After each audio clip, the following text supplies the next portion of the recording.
Creating items from dried flowers and resin started with drying flowers and berries, even mushrooms. Make yourself comfortable, relax. I'm Natalia Rumina and I teach you the magic of epoxy resin. So, it's very important to remember what you're drying and how. Ideally, get yourself a foodie dehydrator if you are planning to create a lot of project using dried berries, flowers, and even mushrooms. I currently dry everything in the dehydrator and it's quick and convenient. Berries dried and for 6 hours, first at 35 degrees for 2 hours, and then 60 degrees for 4 hours. Leaves and flowers are also dried in stages. If you don't have a dehydrator, get some silica gel. It's work just as well, but takes longer, about 4-9 days. Spread a thin layer of silica gel at the bottom of your container and place the flower on it. To create a clock, I use a silicone mold, but you can make your own frame. There's already a tutorial for that, so check it out again. Before starting, make sure to protect yourself and your workspace and clear the mold with the tape. Remember, when you're using flowers, shells, or any other fillers, you should first place them on a thin layer of resin. Let it cure and then continue working. There are two ways to arrange your composition. This clock are made using the veil technique. What does it mean? The first layer has a slight darkening effect, as if the flowers are in a soft mist.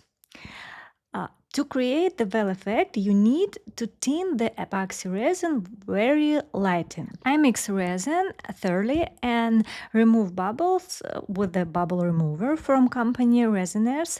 I've shared you how I use it, my bubble remover. Check it out if you're curious.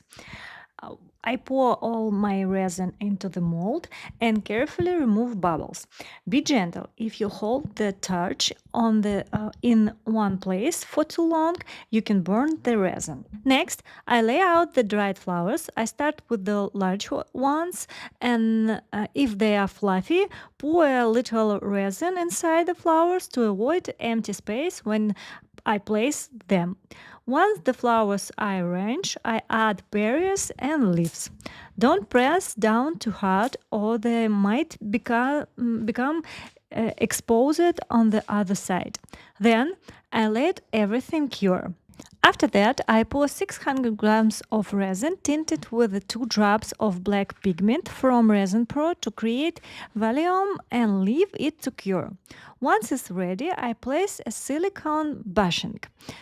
Bushing is specifically designed to hold the clock mechanism and look near on the back, on top.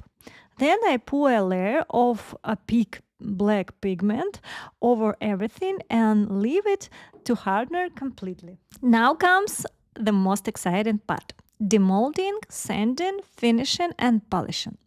As I mentioned before, to save time and money, I apply a finish coat to the piece before polishing. Without a finish, you need to sand through disc up to 6,000 grit before polishing. But with a finish, you only need to sand with a couple of discs like 24 or and 3,000 grit before polishing. Got it? If not, please write me. Before polishing, you need to prepare the backside of the piece. I use a sanding machine with an 80 disc to remove any excess leaves or bits sticking out.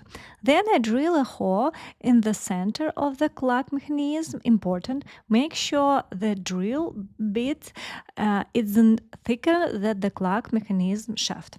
Once the back is sanded, I move on to the front. I prepare it for sanding by whipping it with a microfiber cloth, dampen with the water. I start with a 240 grit disc, wipe it cleared, and then sand with a 340 grit disc. I always smooth the edges to create a caramel edge so the resin flows gently. After cleaning everything up, I mix 20 gram of thick resin tinted with the opaque black color and seal the back of the place.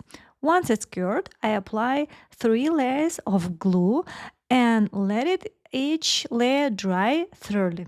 Make sure to dry the glue thoroughly. It will protect the backside from epoxy drips. Once the glue has dried, mix medium viscosity resin and let it sit for a while to thicken so it doesn't run or leave bald spots. Before applying the finish coat, do a thoroughly wet cleaning to remove any dust and check that your table is perfectly level. And after the resin has rested for about 25 minutes, apply it generously to the surface. If the layer is too thin, bald spots will appear and you won't get the caramel edge. Make sure the resin flow over the sides evenly. Let it cure, and now it's time for sanding, which we'll do wet. And that's why we needed glue. The backside is perfect, clear, and beautiful. So, sanding.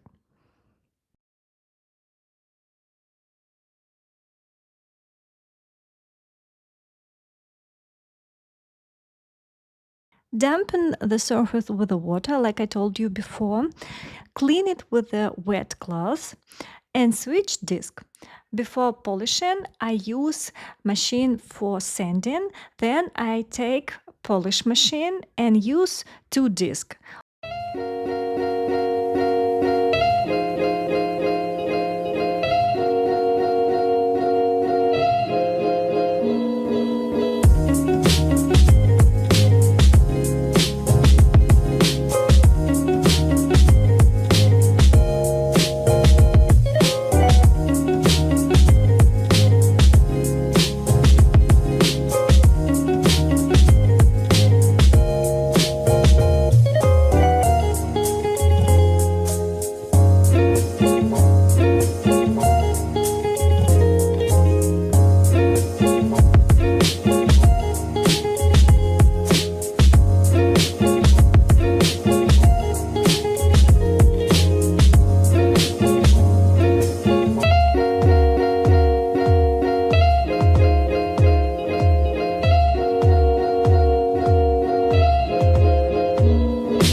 You can find even more helpful content on my education platform on Patreon, where everything is explained in detail with a link to material, step-by-step description, and my online support.